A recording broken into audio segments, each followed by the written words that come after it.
ওদের কুরবানিটা ওদের করতে দাও, আমরা বাঁচি। পশ্চিমবঙ্গের গরুর বাজারে মুসলিম ক্রেতাদের অনুপস্থিতি এখন সরাসরি আঘাত হানছে হিন্দু গোপালক ও ব্যবসায়ীদের জীবিকায়। ও পুরো গদিতে বসে আছে আর গরিবদের পেটে লাথি মারছে। আমাকে নিয়ে যেতে বলো, গুলি টানতে বলো এসে। যাদের উপর নির্ভর করে বছরের পর বছর ধরে এই বাজার সচল ছিল, সেই প্রধান ক্রেতা গোষ্ঠীর একাংশ হঠাৎ করে গরু কেনা থেকে বিরত থাকায় হাটে গরু উঠলেও বিক্রি হচ্ছে না।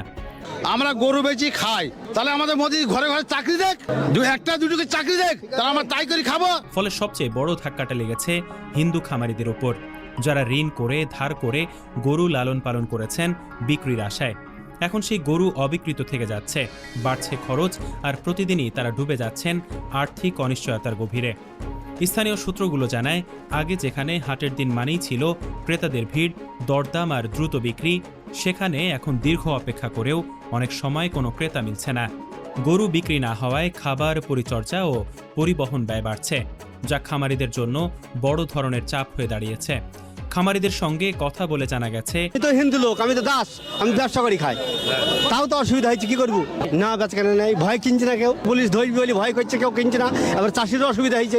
অনেকেই ঈদ সহ বিভিন্ন মৌসুমকে সামনে রেখে বড় অঙ্কের বিনিয়োগ করেছিলেন, কিন্তু বাজারে এই হঠাৎ পরিবর্তন তাদের সব পরিকল্পনাকে ভেস্তে দিয়েছে। কেউ কেউ ইতোমধ্যে লোকসান গুনছেন, আবার অনেকেই আশঙ্কা করছেন সামনে পরিস্থিতি আরও খারাপ হতে পারে। স্থানীয় ব্যবসায়ীরা বলছেন, আমার 5 লাখ টাকা লোন নেওয়া, সব মহিলারা এসছে আমার বাড়িতে, এসে বলছে লোন শোধ করো। আমি কি করে করব? চলো আমার বাড়িতে কি অবস্থা, আমি কি করব আমি ভেবে পাচ্ছি না। এই পরিস্থিতির পেছনে সামাজিক ও অনানুষ্ঠানিক কিছু সিদ্ধান্ত বা প্রচারণার প্রভাব থাকতে পারে, তবে বিষয়টি নিয়ে খোলাখুলি কেউ কথা বলতে চান না। তারা মনে করছেন, এভাবে চলতে থাকলে গো খামার খাত মারাত্মক ক্ষতির মুখে পড়বে।